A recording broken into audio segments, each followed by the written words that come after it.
Nah, halo teman-teman. Di sini kami dari Cyber Security Community Binus University ingin menjelaskan mengenai SDLC atau yang biasanya lebih dikenal sebagai Software Development Lifecycle. Di sini kita perkenalan terlebih dahulu. Saya Jeki Sondi dan saya ditemani oleh teman saya eh, Kevin Tanuwijaya. Halo guys. Oke, nah kita lanjut. Nah, pertama-tama apa itu SDLC?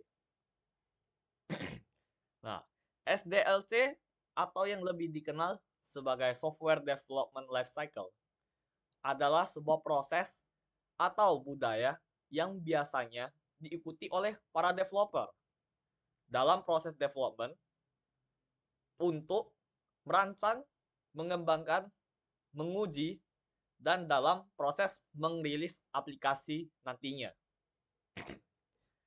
Tujuan utama dari SDLC itu apa? Nah, tujuan utama dari SDLC adalah untuk menghasilkan software yang berkualitas tinggi, memenuhi harapan pelanggan atau user, atau bahkan bisa melampaui harapan tersebut. Di merilis aplikasi tepat waktu, secara tepat waktu, dan tetap berada dalam batasan anggaran yang ditentukan oleh perusahaan pada awal proses pengembangan tersebut. Nah, lanjut. Nah, pertama-tama SDLC itu terbagi menjadi beberapa tahap pengerjaan. Yang pertama ada planning. Nah, pada fase planning kita akan menentukan tujuan dari proyek, ruang lingkup, kelayakan, serta sumber daya yang kita miliki. Ini adalah tempat di mana proyek akan dikonseptualisasikan dan perencanaan awal dimulai. Kemudian ada step analisis, di mana pada fase analisis ini melibatkan pengumpulan dan analisis persyaratan dari para petinggi perusahaan, menganalisa kebutuhan klien, melakukan evaluasi kesiapan teknis, ekonomi, dan operasional, yang dimana secara gampang analisisnya kita menganalisa terlebih dahulu eh, apa yang sebenarnya dibutuhkan oleh perusahaan dan kesiapan perusahaan. Oke, lanjut ada desain. Nah, setelah persyaratan-persyaratan tersebut telah dikumpulkan dan dianalisa, akan dilanjutkan dengan proses pembuatan arsitektur sistem dan desain yang akan dilakukan. Nah, ini melibatkan menentukan struktur keseluruhan software dan komponen-komponennya nantinya. Kemudian, pada proses development, dari desain yang telah dibuat sebelumnya uh, akan direalisasikan oleh para developer dengan melakukan pengkodean atau coding dan menjadikannya software yang fungsional serta diikuti dengan penerapan standarisasi pengkodean yang ditetapkan oleh perusahaan. Yang dimana standarisasinya biasa ditetapkan pada proses planning. Lanjut, ada step testing. Nah, setelah proses development telah selesai, software akan melalui proses pengujian untuk diidentifikasi dan diperbaiki apabila ditemukan sebuah kecacatan atau yang biasa disebut sebagai bug. Pengujian tersebut bermacam-macam, dapat mencangkup pengujian unit, pengujian integrasi, pengujian sistem, pengujian penerimaan pengguna atau user input, dan juga pengujian security seperti pentest. Nah, selanjutnya ada step deployment, di mana setelah pengujian selesai dilakukan dan software dianggap telah siap nih untuk disebarkan kepada publik. Nah, software ini akan dirilis ke publik. Ini melibatkan menginstalisasikan software di server atau mesin pengguna pengguna dan membuatnya tersedia bagi pengguna secara publik. Selanjutnya ada step maintenance. Nah, Di dalam step maintenance, software akan dimonitor dan diupdate untuk memperbaiki bug yang baru ditemukan. Melakukan pembaharuan dan peningkatan fitur yang dimiliki oleh software, dan terus memberikan support kepada user sebagaimananya seharusnya dalam aplikasi. Oke, next. Nah, di sini ada istilah baru nih, yaitu software process model. Sebenarnya apa sih itu software process model? Nah, software process model adalah representasi abstrak dari urutan kegiatan yang harus dilakukan dalam pengembangan software. Ini juga bisa dianggap bahwa software process model adalah panduan atau kerangka kerja yang akan membantu dalam merencanakan, mengelola, dan melaksanakan proyek saat proses pengembangan software nantinya. Model ini menggambarkan bagaimana tahapan pengembangan software disusun dan bagaimana interaksi antara tahapan-tahapan tersebut. Atau di sini secara simpelnya, software process model adalah cara-cara dari pengimplementasian SDLC tadinya, dari step-step SDLC tadinya dapat diimplementasikan sebagaimana. Nah, kemudian secara garis besar software process model dibagi menjadi dua kategori, yaitu yang pertama adalah tradisional process model seperti waterfall model yang linear. Nah, yang linear dalam proses kerjanya. Yang dimaksud linear ini merupakan di mana dalam setiap proses kerjanya, dalam setiap proses SDLC, para developer harus melakukan stepnya secara berurutan. Mulai dari planning, kemudian dilanjutkan oleh analisis, dan seterusnya. Jika ada salah satu proses yang rusak, maka developer harus mengulang kembali proses development pada titik yang pertama, yaitu planning kembali. Nah, waterfall model ini sangat cocok untuk software yang berskala kecil. Kemudian, kategori kedua ada agile process model. Nah, seperti DevSecOps, yang dimana DevSecOps ini sangat mementingkan kolaborasi di antara setiap tim pada perusahaan, proses pengerjaan yang fleksibel, di mana step dalam SDLC dapat dilakukan secara paralel atau bersamaan.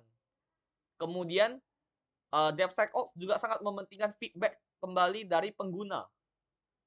Lalu disertai dengan implementasi automation tools yang akan membantu para developer dan security team nantinya.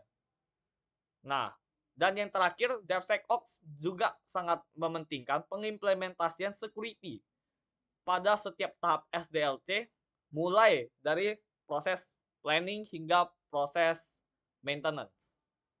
Oke, selanjutnya akan dilanjutkan oleh teman saya. Nah, jadi kan sempat disinggung bahwa SDLC itu dapat kita integrasikan dengan keamanan melalui pendekatan DevSecOps ya. Jadi DevSecOps sendiri itu merupakan singkatan dari tiga kata, Dev, Secs, dan Ops. Dev-nya itu apa? Dev itu adalah development atau pengembangan. Lalu yang di tengahnya ada Sec, yaitu adalah security, keamanan. Dan yang Ops-nya itu adalah operation, yaitu yang berarti operasi ya. Jadi secara keseluruhan, DevSecOps itu adalah sebuah pendekatan di mana dalam proses SDLC atau Software Development Lifecycle, di mana setiap tahapannya itu kita dapat integrasikan dengan pengujian keamanan. Nah, dalam menetapkan kultur DevSecOps ini, kita diperlukan yang namanya kolaborasi antara ketiga tim tersebut ya, yang tadi yang sudah saya sempat singgung, yaitu adalah dari tim developer, tim keamanan, dan juga tim operasi. Hal-hal itu juga harus kita dapat mendapatkan pendukungan dari alat-alat atau tools-tools yang dapat membuat proses pengembangan software kita ini menjadi lebih aman dan efisien. Selanjutnya, nah, Berikut adalah bagaimana DevSecOps itu dapat kita implementasikan. Jadi pada tahap awal itu adalah ketika dalam tahap development, kita perlu melakukan proses perencanaan, pembuatan kode atau pengkodean, atau habis itu melakukan pembuatan dan pengujian terhadap aplikasi yang sudah kita buat. Setelah itu, karena DevSecOps ini adalah pengembangan dari DevOps, yang artinya adalah development dan operations itu, ketika diintegrasikan dengan security, maka proses development dengan operation itu digabung dalam runtutan tahapan yang sama dalam proses mengembangkan aplikasi sehingga dapat dilaksanakan atau dilakukan secara kolaboratif. Nah, selagi kita menjalankan setiap tahapan SDLC tersebut, kita juga akan langsung mengimplementasikan security-nya dalam tahapan-tahapan SDLC tadi. Seperti contoh dalam tahapan planning, apa yang kita bisa lakukan?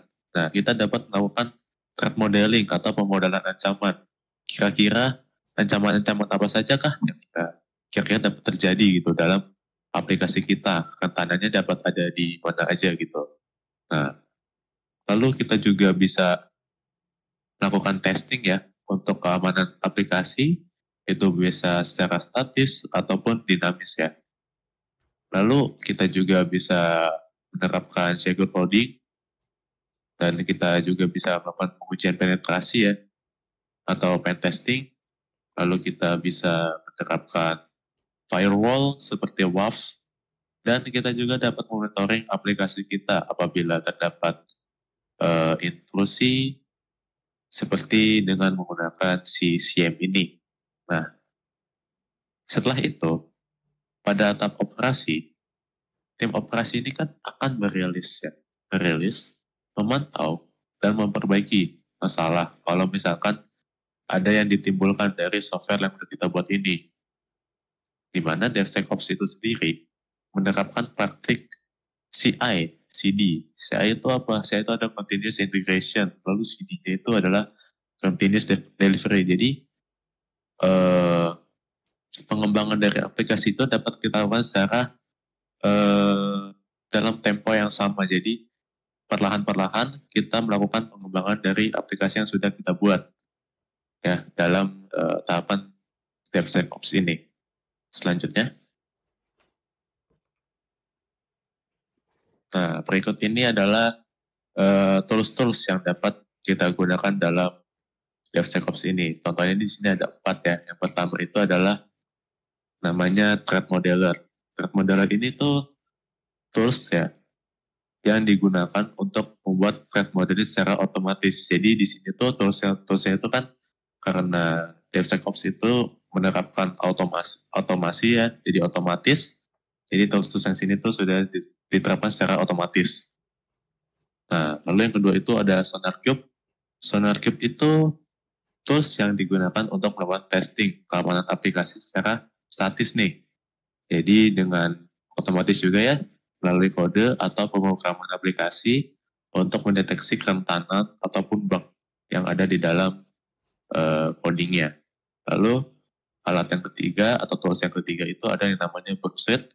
Burpsuite itu tools yang digunakan untuk melakukan testing keamanan aplikasi secara dinamis. Nah, caranya bagaimana? Dengan kita menangkap HTTP request ketika melakukan aksi dalam sebuah aplikasi tersebut. Lalu, kita juga dapat melakukan modifikasi terhadap HTTP request yang muncul di dalam website-nya itu nanti. Lalu, yang terakhir ini namanya Wazoo. Wazoo ini tools yang bisa kita implementasikan ketika dalam tahapan monitoring ya, atau pemantauan gitu kan, terhadap keamanan sebuah aplikasi yang sudah kita buat itu tadi, di mana kita juga dapat mendeteksi intrusi, menganalisis log, dan deteksi kerentanan dalam kondisi real time. Jadi dalam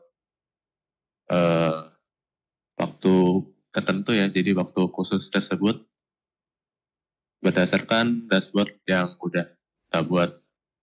Nah, jadi selanjutnya